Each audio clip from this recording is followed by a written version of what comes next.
Alright, this is going to be the worst experience of my life, but I'm going to try it. I have plenty of water.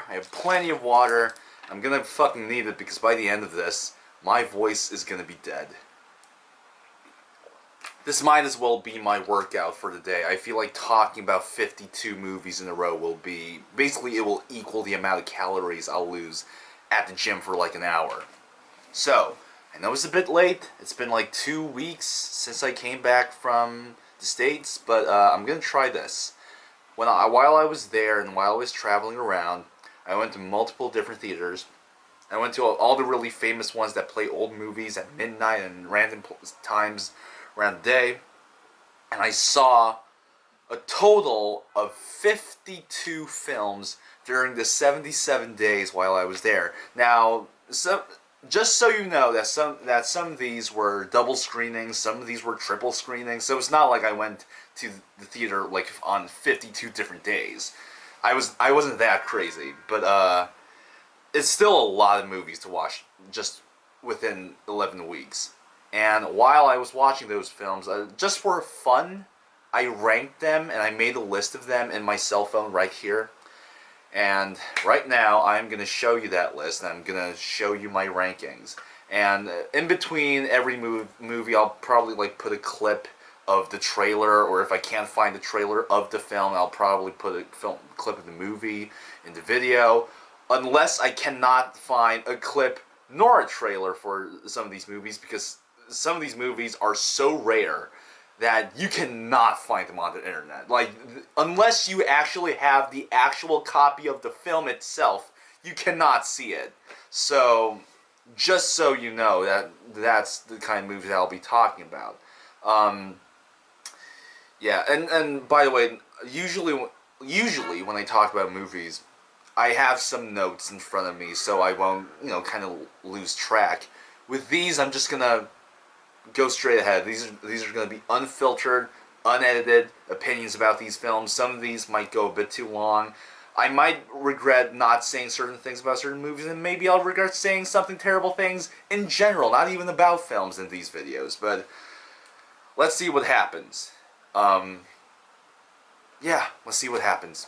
So the first film, number 52 of the list, is Aloma of the South Seas, and unfortunately, you might have noticed that there is not a trailer for this movie, there is not a clip of this film that I can find. And this is a case of a film where I saw this movie at like this Cinecon thing. It was in LA, it was at the American Cinematheque, and it was basically this small film festival where they were playing all these really, really old movies. I think the newest film that they played at that festival was made in like 1950. They were showing like Laurel and Hardy shorts and like silent films, and I thought, I'm never gonna get to see these movies, so might as well just go and see some of these films. And some of them were okay, none of them were great, but this one was clearly the worst, and I hated this movie so much that in the middle of the film, I didn't need to go to the bathroom at that point. But I just went anyways, because I just wanted to get something else from the world and life in general. And I think this is a very good example of a film where, you know how when you talk to other people about old movies, like the golden age era of Hollywood, and usually they would say, oh, they're so cheesy, they look so fake, it's so overdramatic and melodramatic and silly. That's usually how they perceive these films. And, then you, like, give them examples of, like, Billy Wilder movies. Some of these musicals are really impressive, even though they're cheesy. There are obviously exceptions to that, cliche and, prejudice. This movie fits into every single one of those prejudices and cliches. It is one of the most melodramatic films I've ever seen. It's set in a tropical island, but it looks so fake. The water basically looks like your local pool. All the rocks look plastic. The special effects look like a goddamn school project. The acting is just painful to watch. There's a character. Like, you see her as a kid first, and when she's a kid, she always uses the phrase, oh poo, and then she grows up, and she's still saying, oh poo, and you just want to just punch that character in the face every time that person says it. The only good thing about the movie is the musical theme is actually kind of nice. And I would say there is a transition shot.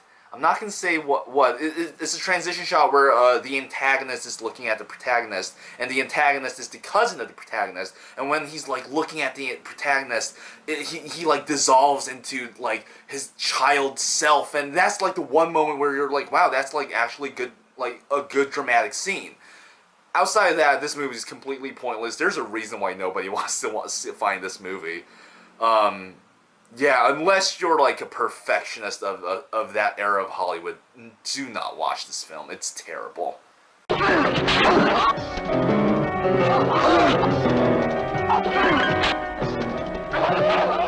Sweet Kill, rated R. Not recommended for the weak of heart. Number 51 is a movie that I saw at the New Beverly Theater, which is owned by Quentin Tarantino. It was a triple feature, and you just saw the trailer for it. It's called Sweet Kill, starring Tab Hunter. And this triple feature, the theme of the night was basically each of these movies will have a star that was kind of big in the 60s, maybe in the 50s. And later in their careers, they didn't really get to have big roles. They kind of phased out. And all three of these movies had a big star from that era starring in these really crappy B-list films. The first film they showed was Sweet Kill. And I'm going to say this right now. All three movies were terrible. This was easily the worst that I saw. It was so tedious. And I think this movie made me realize what makes a bad movie bad and not enjoyable in an ironic way. A bad movie is unenjoyable and bad when it's extremely repetitive. Because when you watch a movie like The Room or Hard Ticket to Hawaii, if you never heard of those films and you've watched them, you do not know what to expect from them. You're not watching those movies going, and then that's going to happen. No. Suddenly, Tommy Wiseau goes into a flower shop and has the most awkward exchange ever with a dog and at the person with the person at the counter. But this film, it's the same structure. Tab Hunter is this guy who gets really malicious when he's like sexually aroused, so a woman talks to him because he's a good-looking guy and he's kind of charming in a way. They're about to have sex, and then Tab Hunter accidentally kills the woman, or sometimes intentionally kills the woman, and then he hides the body. That happens again and again and again and again. And at a certain point, you're like, is anything else going to happen? And other things do happen. Some like really stupid, quirky stuff. Like there's a scene where he's like talking to a little boy because he's like a gym teacher, and he's like, "Hey, let's go for a run." And the kid's like, "It's raining," and he's like, "So?" And they just go for a run, and it's like this really awkward long shot of them running. And it's a terribly made film. I think the only two things that are good about the movie is actually Tab Hunter himself. He is a very good actor. I actually got to see two of his other films at that theater on like another day, and I'll be talking about them later. And he's got really good eyes. His eyes are really intense. And as a character as an actor who's playing a serial killer, that works really well. The last shot of the movie are of his eyes, and it's a genuinely tense shot, and you can see why he was like this really big actor for a moment there. And I think the other thing is that it does create a good atmosphere. The settings are kind of grimy looking, and they constantly use these sound effects of pigeons, and it is a genuinely disturbing sound because, let's face it, the pigeons are the mosquitoes of birds. They're the kazoo of birds. They're the tap dancing of birds.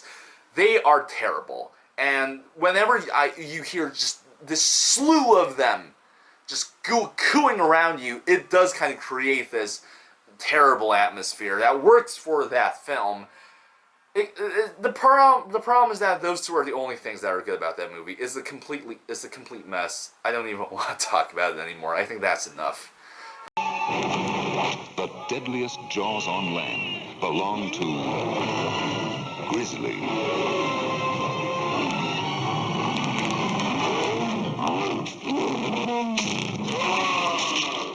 So Grizzly is another example of a movie that's bad but not enjoyable because it's extremely repetitive. The basic structure of this movie it goes like this.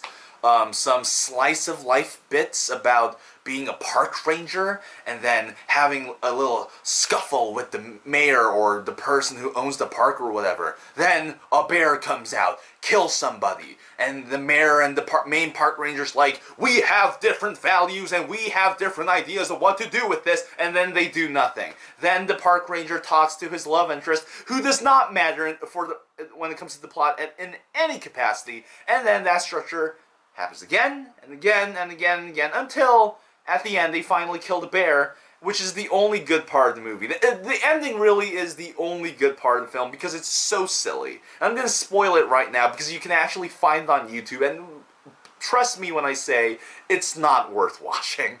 The ending of the spoilers. The ending of this movie involves the main character pulling out a bazooka and shooting the bear with the bazooka, and the bear blows up, and the movie just ends. Like, it's the stupidest thing, and when it happened, I think, like, by the end, I was just going, wow, this is one of the worst movies I've ever seen. And then that happens, and you're like, what? And then the movie's over. Yeah, it's not a good.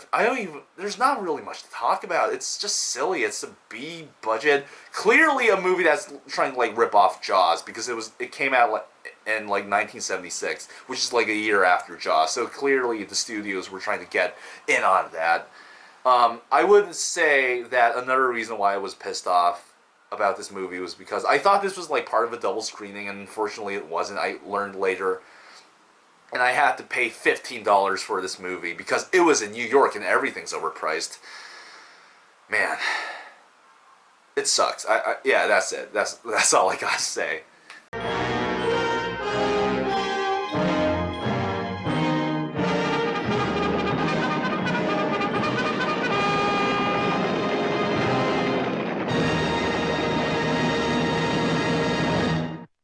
They Came to Cordura is a film that looks promising. It's got a good cast. You know, Gary Cooper, Rita Hayworth. And when you actually watch the movie, you see these groups of people trying to get to Cordura, and they have different personalities, and they interact with each other, and they're witty, and there's some banter here and there, and they need to survive. It sounds fun. It sounds like a decent time. It sounds like a movie you find on TV on Sunday morning, and you kind of watch it with your dad. Your dad falls asleep, but you stay awake, and you're like, that was a good time. It looks like one of those films until you actually watch it and realize that the entire film is set in a desert, and the film is as boring as the setting. It is... Again, this is a movie that's just so repetitive. I'm going to say that a lot about these bad movies. That's basically the problem. This movie's so repetitive. Basically what happens is that Rita Hayworth and Gary Cooper, they have a little argument, and Gary Cooper says something really sexist, which was probably like okay in 1959 or whatever, because it was a fucked up time. And he's like, oh, you're good for a woman. And then, you know, then something happens. They're like, oh my god, we need to do this to survive. And then they do it. And then they have an argument about Rita Hayworth's character, like, why does she have to come? We can just let her die. And then everybody's like, but we need to keep her because of this, that, and the third. And they're like, I guess that's true. And then something else happens, and everybody looks at Gary Cooper, who's the leader of the group, and they're like, what are we supposed to do? And Gary Cooper's like, I don't know. That's exactly how he says it. And then they find a way. And then they repeat. This movie has Gary Cooper saying, I don't know, about a dozen times. And by the third time, you're just like, no, you clearly know. You're gonna survive. You're fucking Gary Cooper. You don't die in movies. Jesus. Maybe there's a movie that Gary Cooper dies that I haven't seen, but this is definitely not one of them. Because he's like a John Wayne type in this movie. At least in the way he's dressed, even though he's a general. I didn't like it at all. I think if you're like a huge Gary Cooper fan, then yeah, watch it. And if you're like a big Rita Hayworth fan and you want to see what she looked like when she was in her 40s, ooh.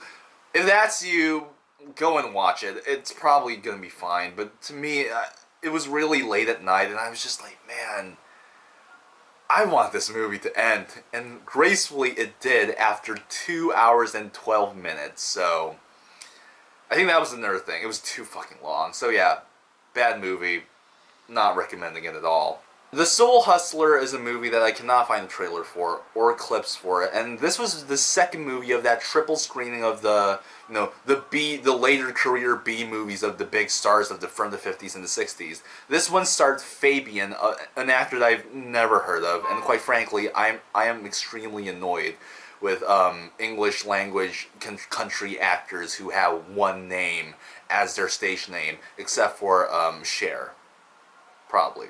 And and this movie's terrible again, and it's kind of hard to explain why.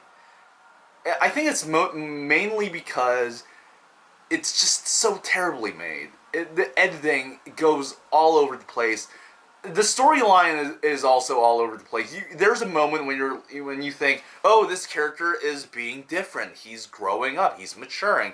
And then they just, like, totally throw that all away. And then there's another moment when that happens, where you're like, oh, this character's, like, progressing as a person, and then they throw it away again. It's a movie that has no idea where it wants to take its main character. And it's only worth a watch because the dialogue is hilarious. It's about a guy who's like a hippie, but he's got a good voice and he can sing, and a preacher who basically uses him to make like really hippy dippy Christian music, and you know, Christianity becomes cool. And there's a scene where he's like about to retire, and there's like a sea of teenagers, and he's just like, well, if you're gonna get high on anything, get high on Jesus. That's the only reason why the film's worth watching. The rest of the film is just garbage. It's so boring. There's a reason why I can't find clips for this goddamn thing. Yeah, that's about it. I barely remember this film. Come to Kathy's house. She's waiting for you. She seems to be running out of friends. Kathy's curse. She has the power to terrorize. Rated R. So here's the problem with my experience with this film. Before I saw it, the guy who runs the blog One Horror Movie a Day, I think that's what it's called, he came up, you know, in front of the screen to talk to us, and he said he did the commentary track for the Blu-ray release of this movie, and it's one of the craziest horror movies he's ever seen. And I was like, wow, this guy watched like a horror movie a day, and if he says it's the craziest horror movie he's ever seen, then clearly it's gotta be the craziest horror movies I'll ever gonna see. And then the movie plays, and yeah, it's silly, it's weird, a lot of it doesn't make any sense, a lot of it is unintentionally hilarious, a lot of it is very over the top, but it's also really dry. It's an extremely dry movie. The bad over the top acting, it's so dry and sparse that you can't even really enjoy it.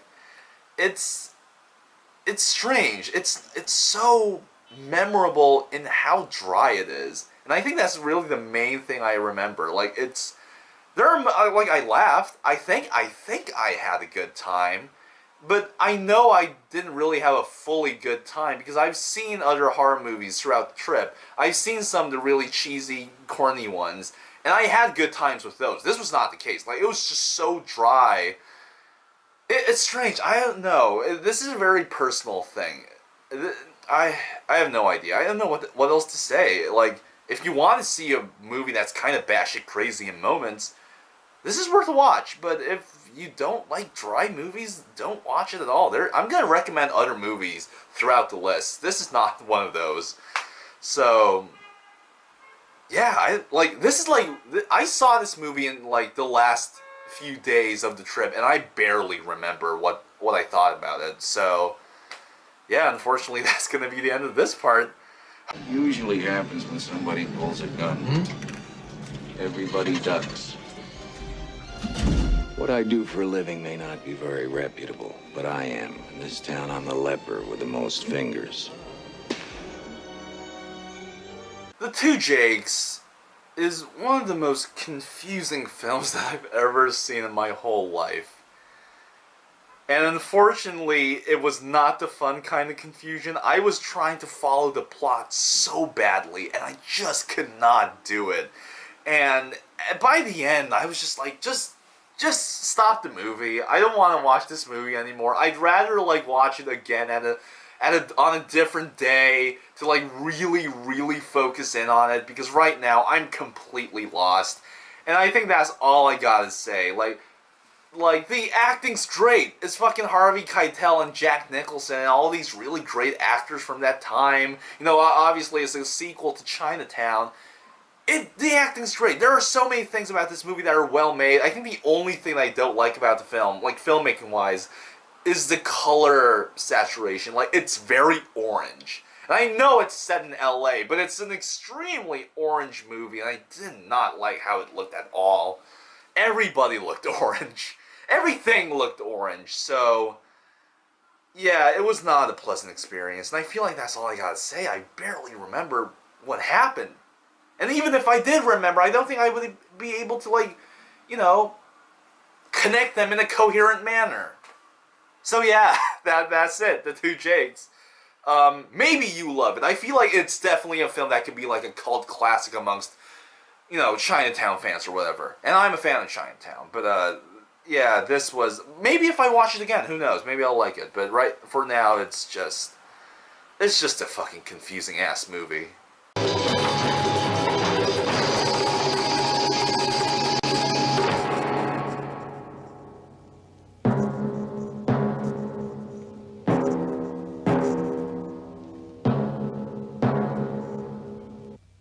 Okay, so I know the title of the trailer is like the Mary Kill, whatever. I don't even remember the title of the trailer. For us, for the people at that theater, it was called Sweet Savior. This was the last movie of that triple feature, 50, 60 star thing that Quentin Tarantino curated.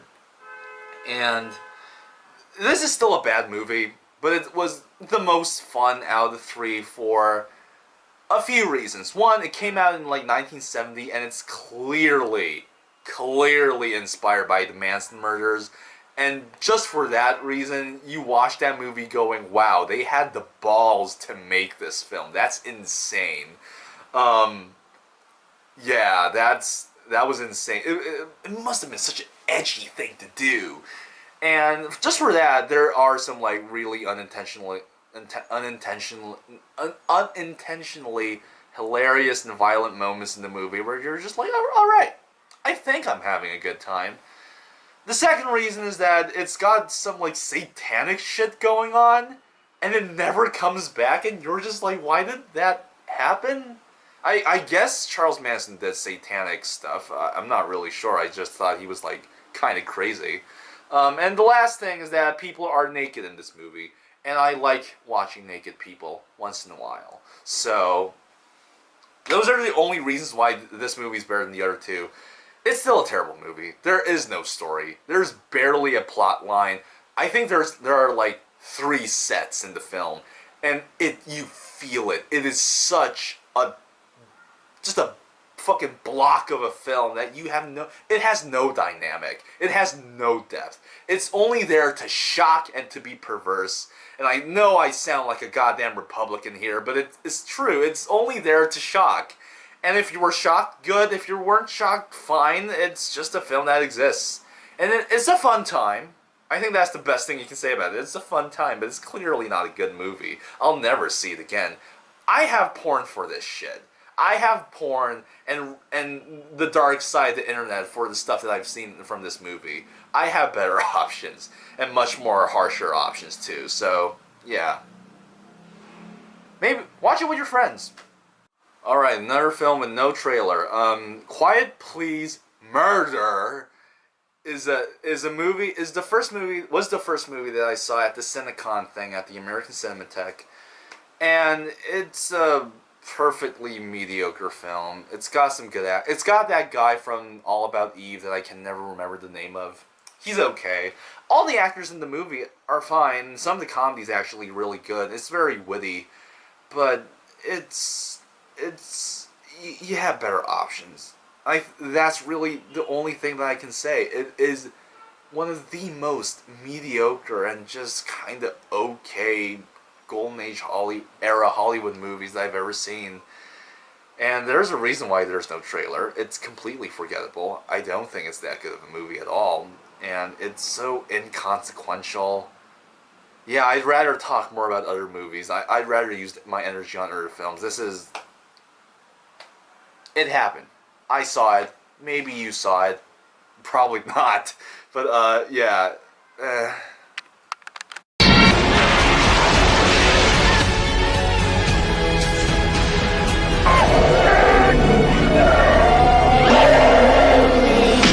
Prophecy, the monster movie. Rated PG. See Prophecy, now showing at a theater. So, Prophecy was the movie that I thought was going to be the double feature with Grizzly. Unfortunately, it wasn't. And having seen Prophecy, I gotta say, this is a sad movie. Not because the movie's sad, but because of what it's trying to do. It clearly thinks it's smarter than what it actually is. It's a movie about the environment. Oh, human beings are destroying the environment. Global warming. Animals morphing into monsters. Ooh, we gotta stop the factories. Which is all very true. Global warming is real, and we should probably stop throwing waste into rivers and mountains. Unfortunately, this movie also has an extremely fake-looking monster bear screaming like an old guy who just fell down some stairs, and it moves.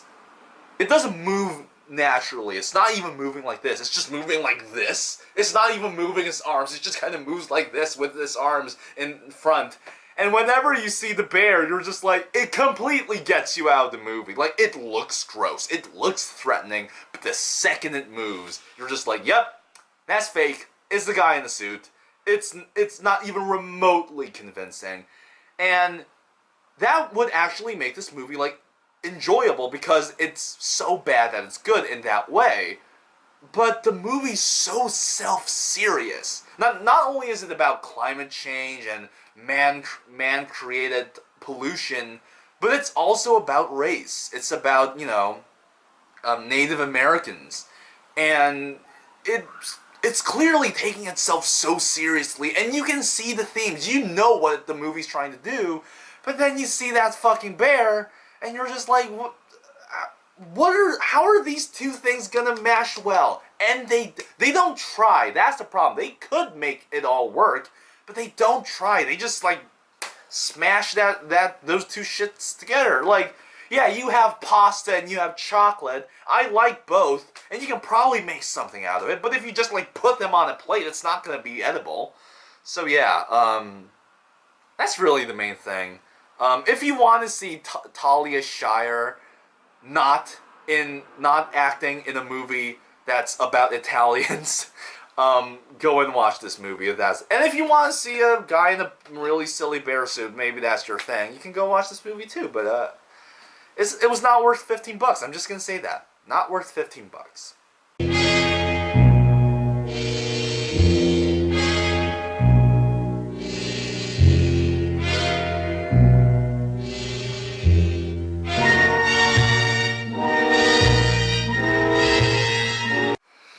I thought watching this movie in the theater would change my opinion on it, because so far, from what I've seen of Hitchcock's films, this is the worst one. This is one of those movies that everybody seems to like, but I just cannot get into it. Now, the second time seeing it, because this is my second time, and seeing it in the theaters, did make me appreciate it just a bit more. I do think Henry Fonda's acting is pretty good in the movie.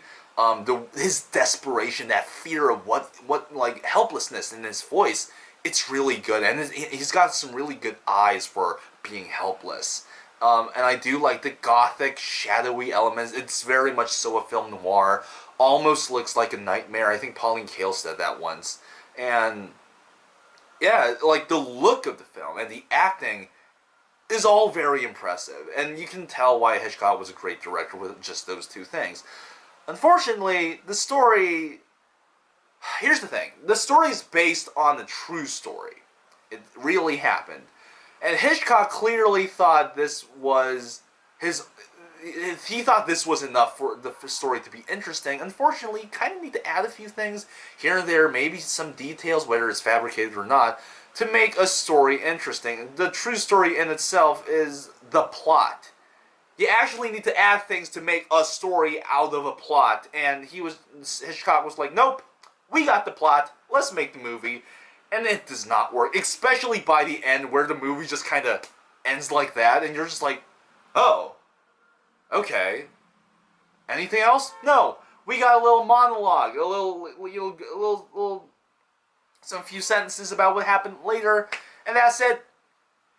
Movie over. And you just sit there going, man, there's so much more the movie can do and talk about, and it just throws you this idea of a story, and then does not expand on it at all.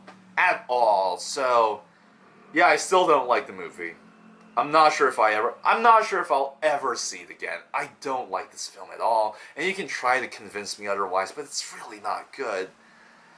Yeah, that's all I gotta say. Fuck. Another film without a trailer, and it's probably because it's a silent movie. So this is another film that I saw at the Cinecon thing.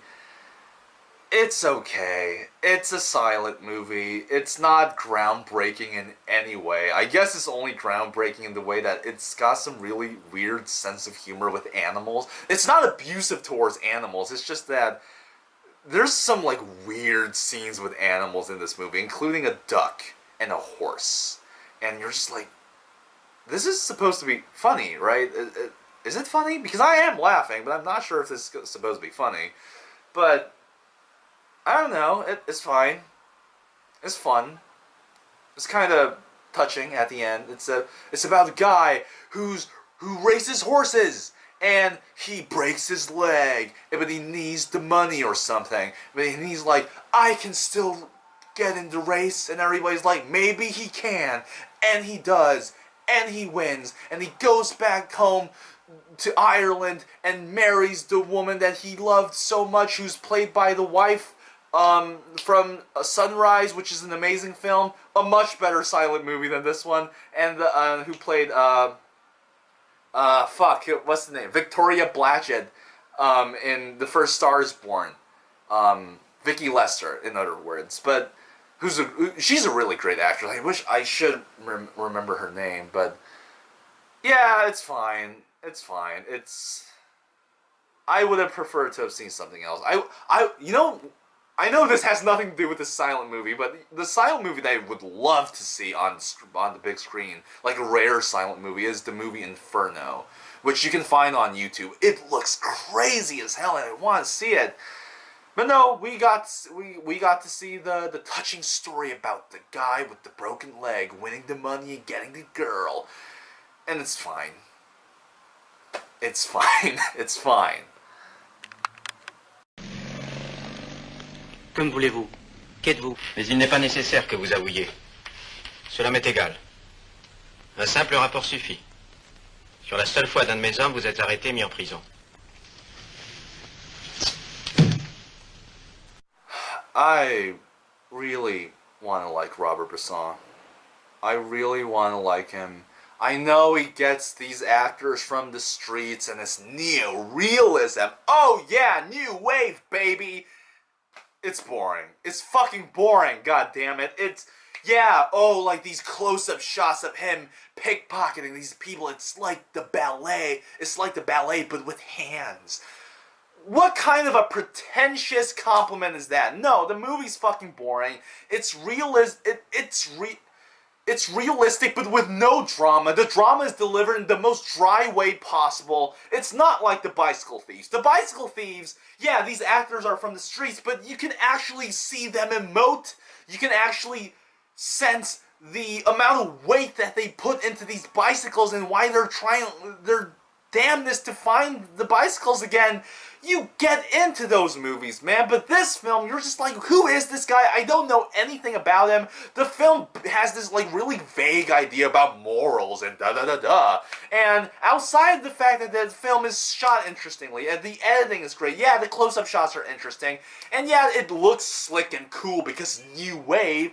Outside of all that, I don't get it. I honestly think this film should be like lower in the list right now. Now that I'm actually talking about it, I realize just how much I didn't enjoy it. Fuck. I need some water, man. My voice is dying. Yeah. I don't recommend this movie. Did not like it. It's probably very apparent right now. If you want me to school on Robert Bresson and Pickpocket, go ahead. You can tell me that I don't understand neorealism, man. Go the fuck ahead. Maybe you have a film major, maybe you'll have a good point. I didn't like the fucking movie. Suck my dick.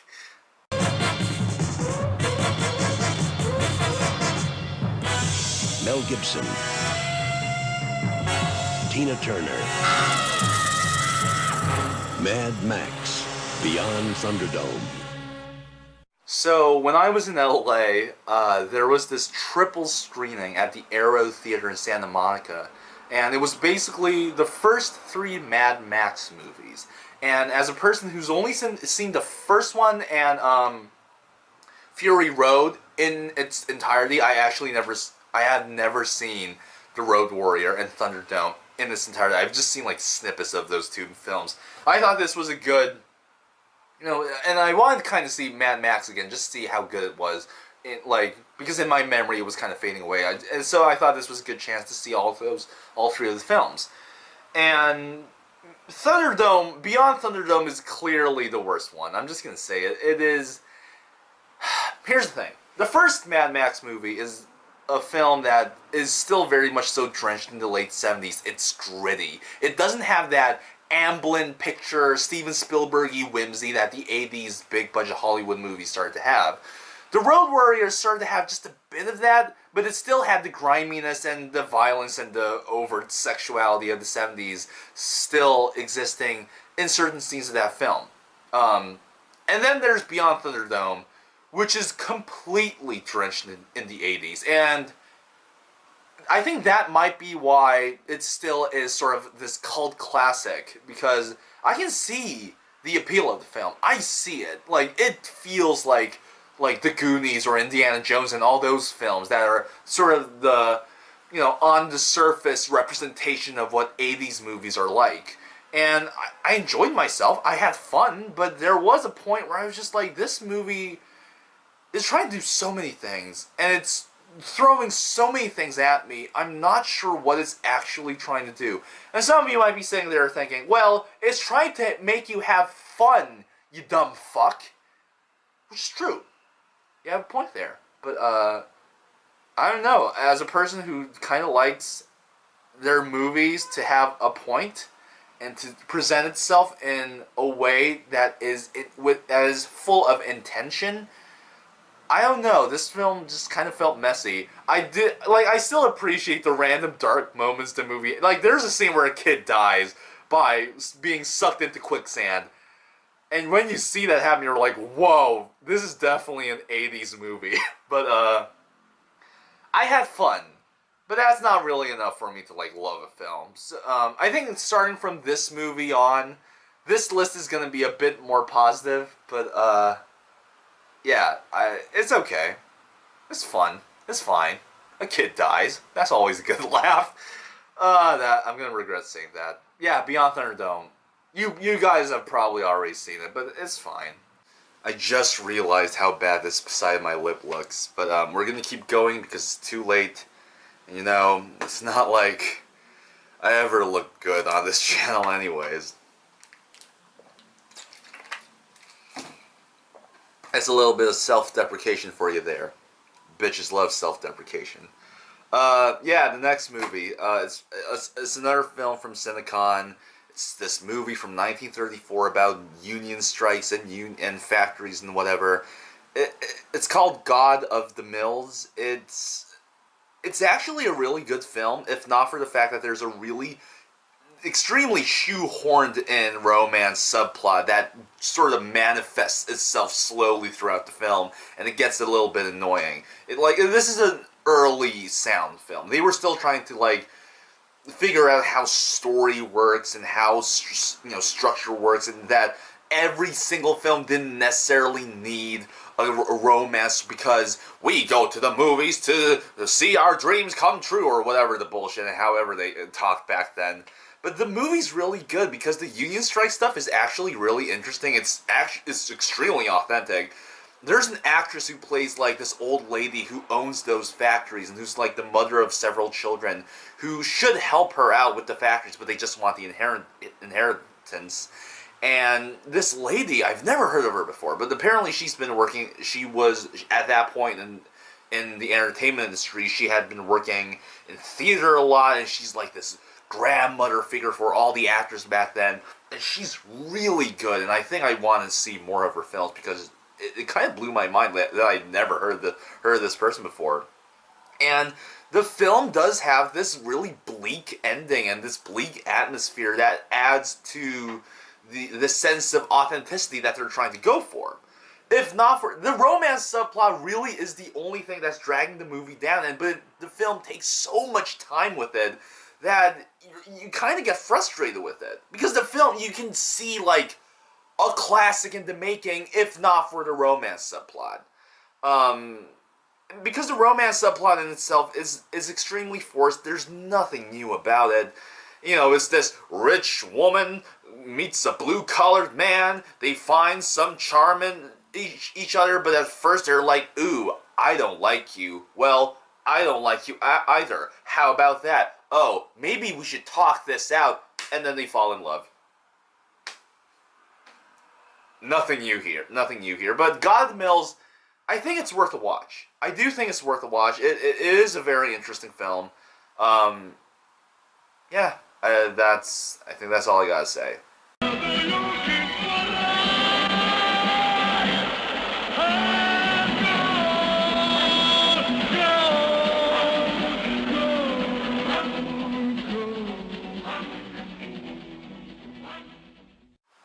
Any Gun Can Play was the first Western movie, well, the first movie that I saw at the New Beverly when I got there.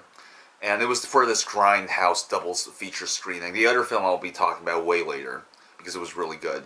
Any Gun Can Play is not a special Western film. There's a lot of things that are not good about it. In fact, it's very silly. It's an extremely silly movie. This is how the movie starts.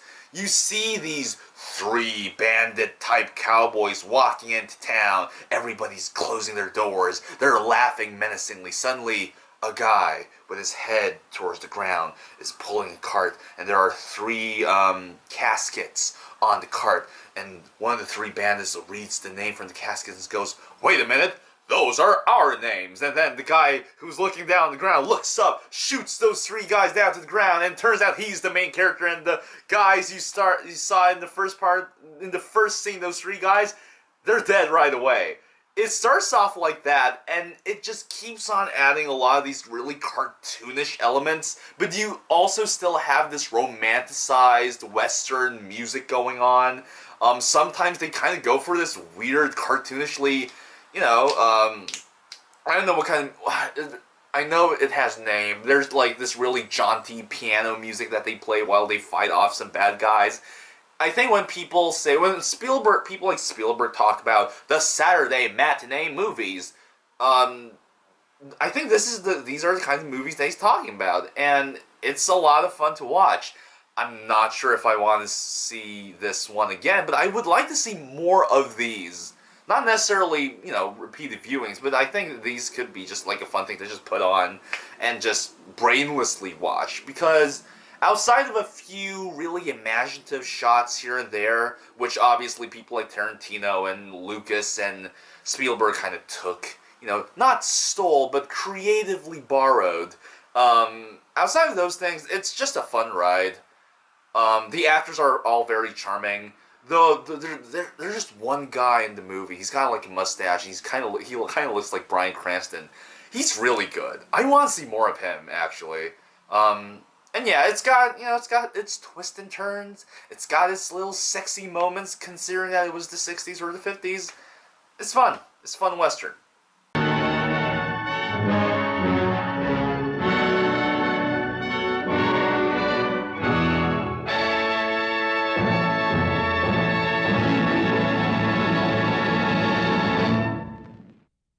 So here's the thing with certain movies from the Golden Age era, because there were so many movies coming out. Even though I know there are more movies coming out now, but there were like a limited amount of distributors at the time.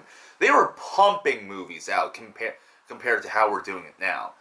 And the thing with those movies is that, especially with musicals and certain high budget stuff, sometimes they would have a really good script. And they would rely on the good script. Something happened right here, and yeah, it was nothing. Sometimes they would have a good script, and other times they would rely on something else. Sometimes they would rely on actors, the name of the actors. Sometimes they would rely on the costumes, or the music, or whatever. Very on-the-surface stuff, not necessarily... They wouldn't really push towards you a story that has depth. Sometimes they would just show you something that's pretty. Something that's glamorous, something that's very Hollywood. Oh, look at the stars type of stuff. And this was the case with a lot of musicals at the time, because it's supposed to be like a show of this, spectacle of a thing. It doesn't necessarily need to be deep. And a lot of classics are like that, but sometimes I kind of get a bit too pedantic and, a little bit too choosy, and I'm like, this movie's not that good because it's not really about anything. And I think Funny Face kind of fits into that role. I know it's about the fashion industry, but it kind of barely is. It barely is. It barely is about the fashion industry. But it's kind of great in a way, too, because the fashion industry is about surface level things. And it's just nice to see Fred Astaire dance. It's just nice to see Audrey Hepburn being charming. The clothes are amazing. The color palettes here are incredible. The dance sequences are insane. And the songs are fine. The songs are fun. And I don't know, it's just a pleasant movie. I had a hard time. Like, there was a cynical part of me going, oh, this movie's not really that good. It's not really saying anything in depth. It's just trying to be glamorous and happy and pretty. But then there's another part of me that's going like, oh, it's such a glamorous and happy and pretty movie. So yeah, I don't know. Like, this was my second time seeing it. I think I do like it. I do like the movie, so... Yeah, I'm a sucker for musicals. I think that's why.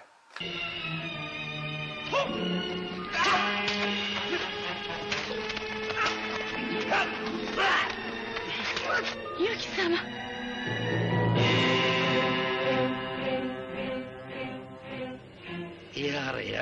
I wish I could like this movie a bit more, because I don't know what it was. It just felt a bit boring to me. At a certain point, the whole kabuki concept just felt a bit dry, a bit derivative. It just didn't really fit my sense of humor. It still looked amazing. It still had this really gothic tone to it that I really liked. It's got some transitions that almost feels cartoonish. The plot is very interesting. I always just love like classic Japanese revenge plots. And overall, it's an amazing film. It looks incredible. The kabuki concept they really go fully into it. They apply it into every single visual aspect of the movie. And I don't know, like, I should like this more. The more, like, every time I think about it, I'm like, it's got this really dark sense of humor, it's got this quirky sense of humor, but also it's very adventurous in the way the characters act, the way the main guy plays these two characters, one a woman and one a man, and and he does this in this really theatrical realism that he kind of portrays here. I should love this, but I just don't, and I hate that that's the case. But I'm still gonna put this up on this list, like up all the way here, just because it is, objectively speaking, an incredible movie. So don't listen to me, just go check it out. I wish I could say more about it too, but I'm like forgetting about the movie. I think I need to watch it again.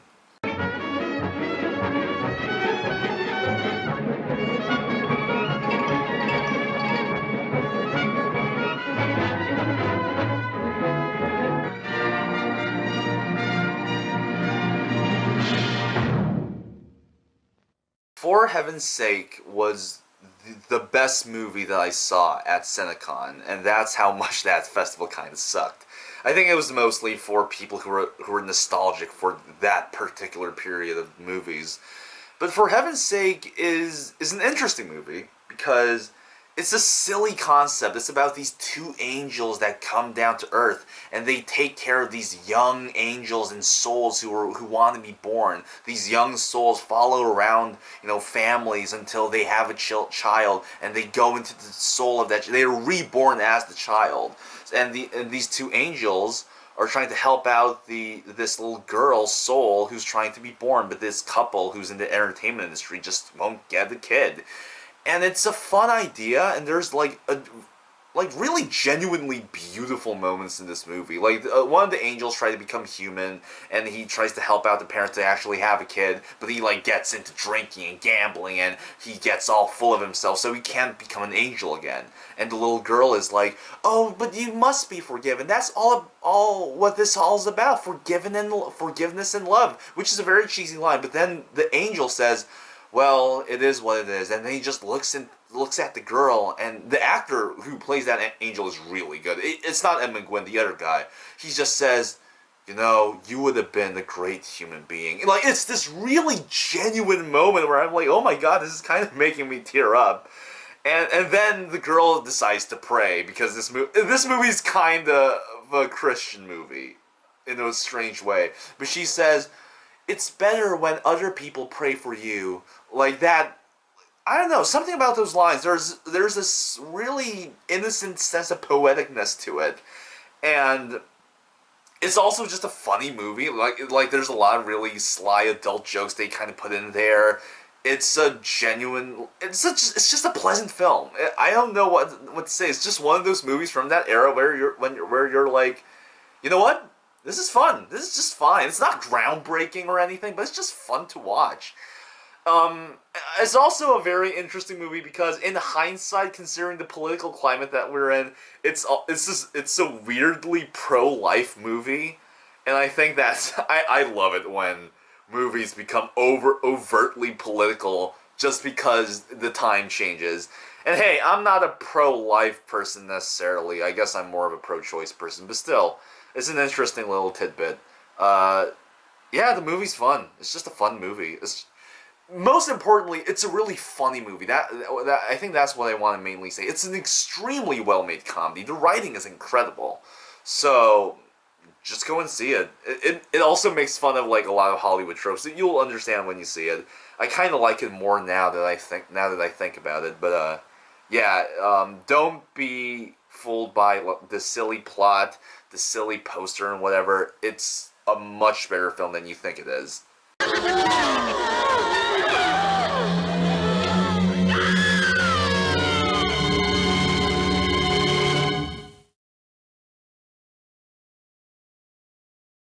Wait, just wait a little bit. Where is it? I know it's here somewhere. Right here. So I saw Tourist Trap in Chicago at the Music Box Theater. It was right after I saw Slayer, and my body was just full of bruises from the pit. And the ticket was just $9. It was a midnight screening, and not only do you get to see the movie just for $9 at this amazing theater, they also give you a free poster. And I think that whole experience might have added to why I liked the movie overall. But it's, I don't know, it's definitely one of the more unintentionally hilarious films just because it starts off so batshit crazy. Like, a guy just walks into this gas station and everything fucking happens, and you're just like, and it's never explained. Almost none of it is ever explained. And as the film goes on, there's just bits and pieces where the acting is just a bit too cheesy. The ending is fucking nuts. The ending is just straight up batshit crazy. And there's so many things going on. It's hard to explain, but not only is it undeniably a good time, but here's the thing. A lot of the horror movies from that era, like the late 70s and basically throughout the 80s, with, horror movies with, posters that look like this, cheap posters that, it looks visually cheap, but it's, really memorable, those kinds of posters and those kinds of horror movies. a lot of them are very derivative. They're very cliche. They kind of just do the same thing over and over again. Oh, there's the killer. There's like a bunch of really attractive girls. They all die. One survives, and you get to know who it is and all that bullshit. Most of them are very boring to me because, right off the bat, I'm not interested in any of these characters. That guy is totally the bad guy. I know what's going to happen, and the thing with Tourist Trap is that right off the bat, like I said, it starts off in such a crazy way that I'm just like, I have no idea what's going to happen now. But clearly, this is not just going to be a guy with a knife chasing girl movie. And it is, and it isn't. There's like a supernatural element, there's a mystery to it, and although the twist isn't surprising, you're just like, yeah, it just keeps going. And the characters are actually kind of interesting. The guy's not interesting, the good guy, but the girls are actually interesting. They have personalities. The main girl, the actress who plays the main girl is actually really good because she's got a face for horror. She's got these really big eyes, and whenever she's like in terror, the way she trembles and the way she works with her eyes, it's pretty impressive to watch. And I think another thing is that right off the bat, because it's so crazy and because you care about the characters, it just grabs onto you. You care about what's going to happen next. It doesn't, and it never lets go, in my opinion. And the last shot of this movie is so great. Because it's so stupid and weird, and you just kind of accept it at that point. But yeah, Tourist Trap's a good time. It's a good time, and there are some genuinely scary scenes because it involves mannequins, and mannequins are just scary, by the way. And there's this one scene that's clearly inspired by the original Texas Chainsaw Massacre. There's a girl in this room, and she's like looking into a mirror, and in the reflection of the mirror, you just see a guy in a white mask just walk into the doorway, and you're just like, whoa. And there was actually a person in the audience who just went, whoa, and there was like an actual reaction to it. So it does honestly work as a genuine horror film at times. So yeah, go check it out, and go check out the Music Box Theater, man. Like, go to their midnight screenings. They actually give this kind of shit out to you. Like, it's great. It's a great idea. It's all for $9. All for $9. The popcorn was kind of shit, but still.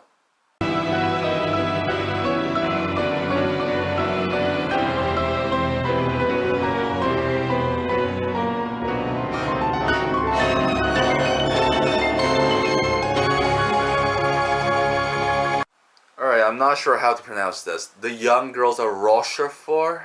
Rochefort? I have no idea.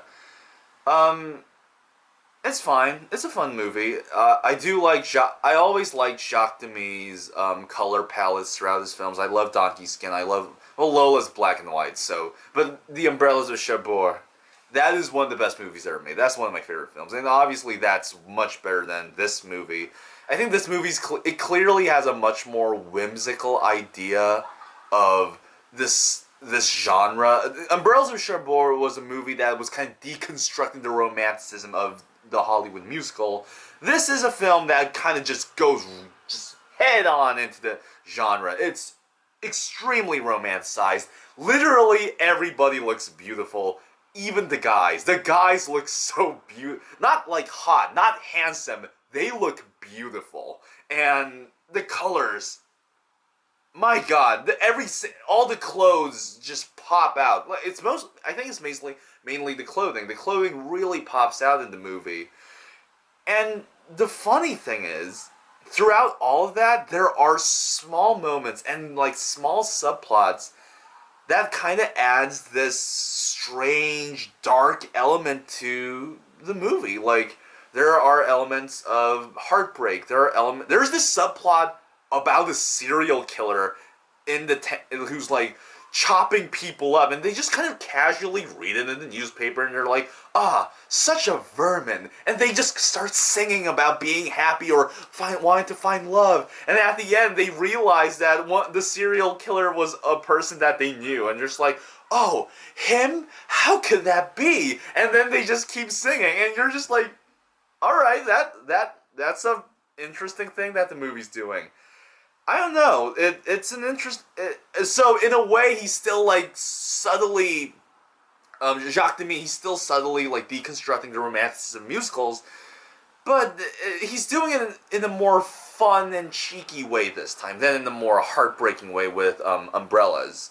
So yeah, it's great. Everybody is doing a great job. I would say that the only bad thing about the movie is just it's really the main song. Actually the melody's very similar to It's Another Day of Sun from La La Land. They probably took the melody from The Young Girls of Rochefort, but they use that melody a lot in this movie, and there is a point where you're like, okay, I get it. It's I guess the song is okay. Just stop playing it. Play other songs, please. But outside of that, and also if you don't like movies where everybody's smiling all the time and everybody's beautiful, if you're one of those people, don't watch this movie. It's gonna annoy you to death. But hey, if you like beautiful people smiling and dancing really well and singing happy songs, go for it. It's great.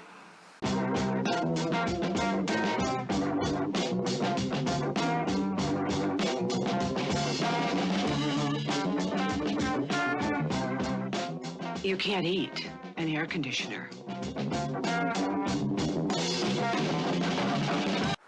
Okay, here's the thing about Putney Swope.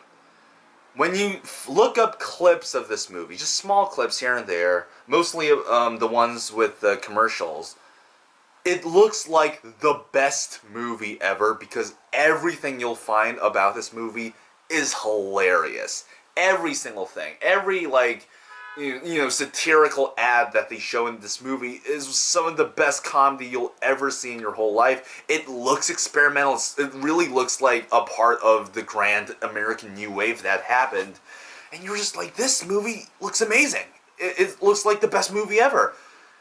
And then you actually watch it, and you realize that in between all those really great moments, there is a movie that's kind of dry and tiring, and I'm not sure, like, a part of me almost does not like this movie because of that, but then, after you watch the movie, and in hindsight, all you remember are the best parts, and the best parts of this movie are incredible. Like, there's a scene where two black guys, two security guards, who just happen to be black, but this is very important. That's a very important detail here.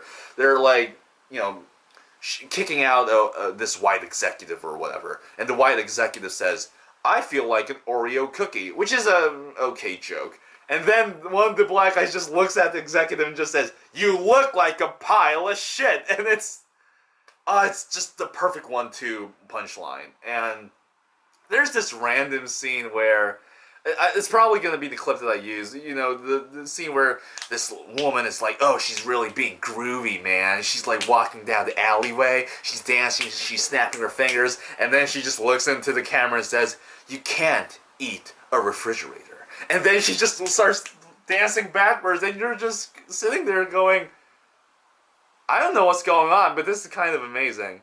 And there's this amazing pimple cream ad in the movie. I do not remember the exact lyrics, but there's a part where like a girl's singing, and he's singing about how the pimples on her boyfriend's face is going away, and she's like, "Oh, he's so far out of sight, and so are his pimples," and it's great. Like, I don't know, man. In retrospect, it's great, but when you're watching it, it's kind of bad. So I don't know what's happening. And I'm just gonna put it up here still, because it's a fun time. I feel like I would have had a much better time if I watched it with, like, friends. But still, I think everybody should watch it at least once.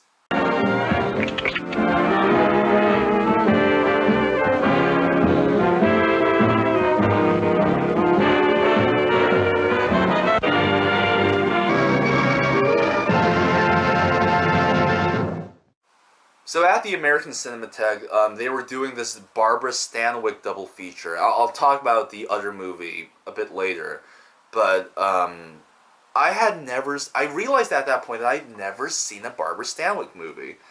So, and I got to see 3 of them throughout the trips, and I'll obviously talk about the other 2 later, but this was the second movie that I saw from the doubles Barbara Stanwyck screening, and I think this is like one of the more underrated screwball comedies from that era, and I was kind of surprised when I realized that I hadn't seen this movie, because when the credits started, I was like, whoa, Billy Wilder wrote this? And then you see who directed it, and you're like, whoa, Howard Hawks directed this movie? And it's got Gary Cooper and how have I never heard of this film? And then you watch it, and you're like, okay, I kind of see it now. It's not the best movie in the world, but it does its job so well. It's nothing special. Like, it's not Bringing Up Baby, and it's not like, you know, the Philadelphia Story or Holiday or whatever, or His Girl Friday.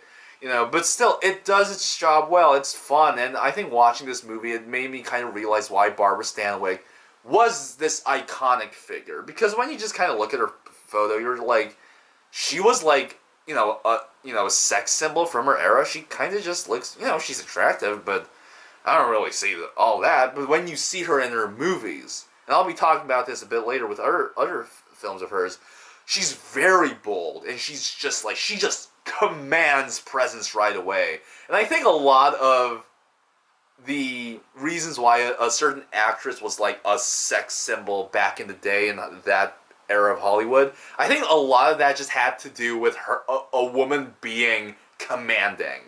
And she just, right off the bat, the second she walks onto the screen, that's all you can see. Like, she just commands presence. And it's not just her being, like, sexy and hot. No, the way she delivers dialogue is spitfire. It's to the point. And she just grabs onto everything and makes everything else so interesting. I'm not a big Gary Cooper fan, but even Gary Cooper, who plays like a nerd in this movie, he does his job really. There's an amazing scene where at the end where he's like trying to like do a boxing stance, and it's all fucked up, and it's hilarious. And the movie also has its share of really quiet but sweet. There's a genuinely melancholy moment where an old scientist is trying to. He's remembering his dead wife, and he says, "Oh, there's this song. It's called this. I don't remember the title, but it's called this, and I can't sing it. I wish I knew how to sing it, but I don't know how to sing. But it's such a beautiful song." And then one of the scientists that's with him, he just starts singing the song, and everybody just kind of does this whole a cappella thing, and it's this quiet moment that also adds to the relationship dynamic between Gary Cooper's character and Barbara Stanwyck's character. And it's a great scene. And I was just sitting there thinking, this is a really good movie. Like, it's strange that I've never heard of this film before. So yeah, if you're still looking for like more screwball comedies to watch after seeing all the great classics that everybody knows about, this is definitely the one to watch, because I do think it's sort of this underrated gem.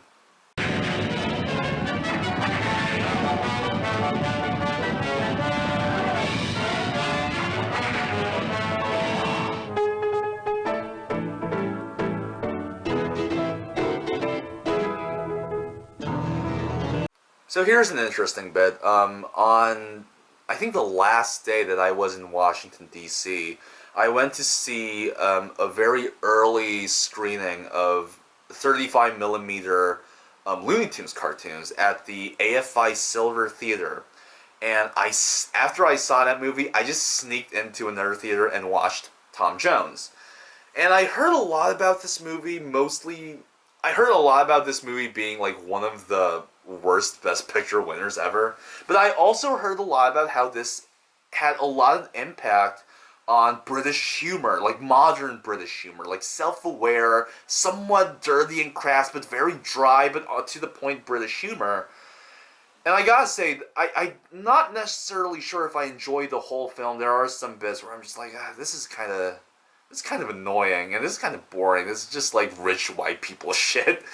But then there are moments where you clearly see how it influenced British humor. Like, Monty Python took so much from this movie.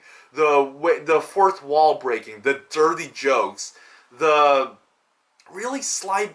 I just want to really talk about 3 scenes. There's a scene where Tom Jones like helps out a woman, and she's following him while he's like going down his path, and he turns around and she's like kind of giving him these like really sensual looks, and he just kind of goes like this, and then he looks straight into the camera. He takes off his hat and he puts it over the camera, and you're just like, that's a really inventive way of like conveying that they in fact did it. And there's another scene where I think I guess this is just the last thing that I'll be talking about, but there is a scene where the lady who basically had sex with Tom Jones, she sits down with this person and the guy says, Tom Jones might be your son. So the movie basically says, yes, this might be incest. And the female character just listens to the camera and just goes, it's so ahead of its time when it comes to those kinds of jokes. I mean, obviously, because it was like made in 1963, some of the jokes have not aged well. There's one joke where a woman basically says, tell me, sir, are you afraid of the concept of rape? And the next scene is the guy trying to rape this woman, and you're just like, I didn't say that, that's the movie saying it, but overall, it's clearly this extremely inventive film that's sort of surrounded by this blasé bits of white aristocracy, this really bourgeoisie image of, that era of England or whatever, which really bores me. Unless you're Barry Lyndon, you're probably going to bore me with all that bullshit. But still, I mean, this movie was probably like a huge influence on Barry Lyndon too. So Barry Lyndon is basically the interesting version of Tom Jones. But I still enjoyed it a lot. I think everybody should see it. I think everybody should see it just to see how influential it is as a comedy. And Albert Finney, very commanding guy, very charismatic, amazing smile, very cute smile. I liked his nose too. Yeah. Let's end it there. It's a good movie. Everybody should check it out. Not sure about it winning Best Picture, though. But still. Curdling threat of The Blob. Starring Steve McQueen and a cast of exciting young people.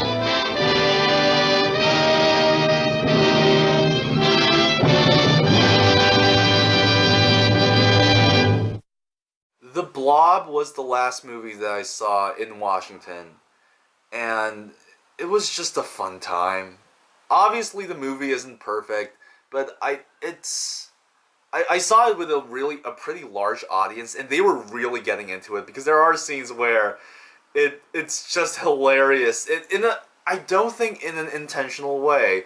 There's a scene where a girl, the main girl, is trying to like escape her house, and his little brother finds her. He's like, what are you doing? And she's like, just don't tell Mom, and when I come back, I'll bring you a puppy. And he's like, can I call him Lawrence?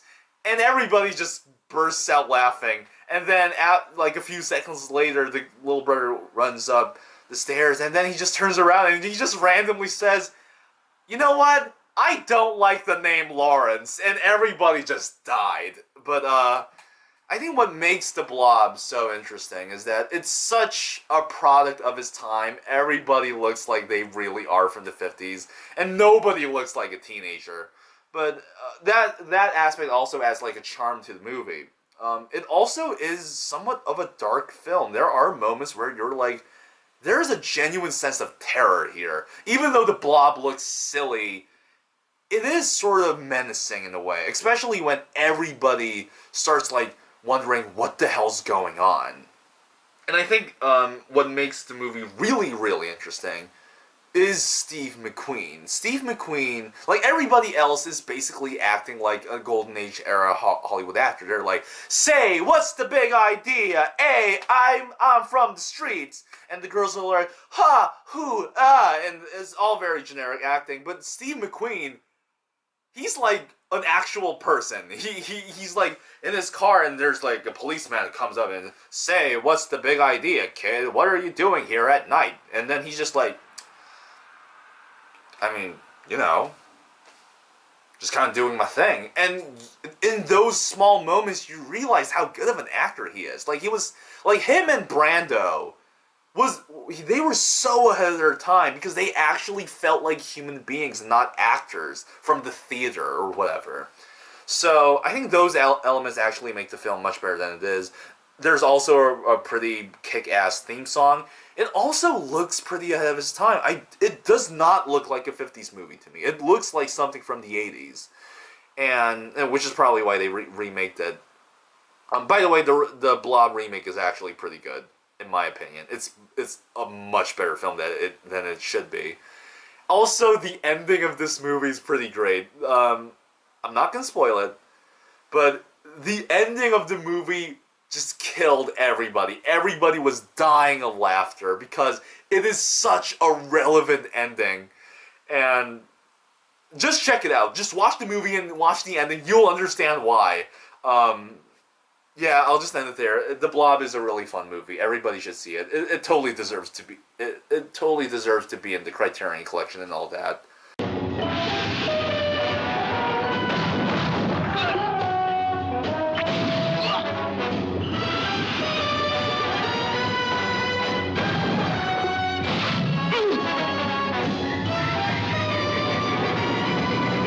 So, I'm not a big... I don't know, it's weird with James Bond movies. Like, in my head, I'm not a big James Bond guy, because to me, they're all just kind of... Especially the older ones, they are all just kind of the same. But then I watch one, and then I just go, that was a lot of fun. I should watch more of these. And then I just kind of go back to being the guy who's like, I don't know about James Bond, I'm not a big fan. And Thunderball was just the same thing. Like, I went into it thinking, I'm probably not going to like it, but whatever. I'm not sure if I'll ever get to see it on the big screen. And then I watch it, I'm like, this is fun. This is a lot of fun.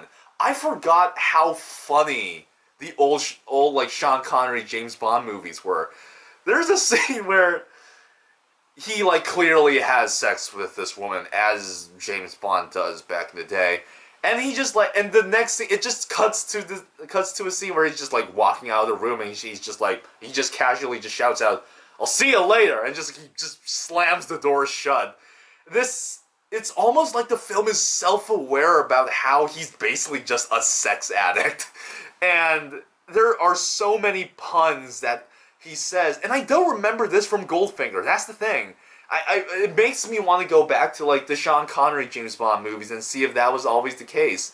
Like, it's funny, and it's fun, and it's stylish and glamorous, and everybody looks attractive and all that Hollywood bullshit.